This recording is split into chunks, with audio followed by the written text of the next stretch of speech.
Cricket ప్రేమికులు ఎప్పుడెప్పుడా అని ఎదురుచూస్తున్న తరుణం రానే వచ్చింది. ఇండియన్ ప్రీమియర్ లీగ్ 2024 షెడ్యూల్ విడుదలైంది.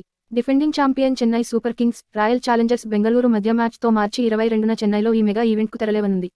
హే everyone, welcome back to the top DRK Animations YouTube channel.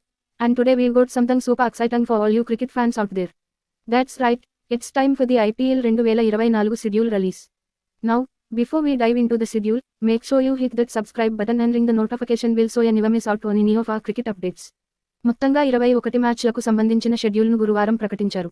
సాధారణంగా డిఫెండింగ్ ఛాంపియన్, రన్నరప్ మధ్య మ్యాచ్తో క్యాష్ రిచ్ లీగ్ కొత్త ఎడిషన్ ఆరంభించడం ఆనవాయితీ. ఆ తేదీల్లో డబుల్ మ్యాచు. అయితే ఈసారి అందుకు భిన్నంగా CSK, గుజరాత్ టైటాన్స్కు బదులు CSK, RCBతో 17వ ఎడిషన్ మొదలుపెట్టనున్నారు. తొలి 17 రోజులకు సంబంధించిన షెడ్యూల్లో భాగంగా 10 జట్లు బరిలో దిగనున్నాయి. మార్చి 22, ఏప్రిల్ 7 వరకు ఈ మేరకు 21 ఈ మ్యాచ్లు నిర్వహించనున్నారు. మార్చి 23, 24, 31న డబుల్ హెడర్ మ్యాచ్లు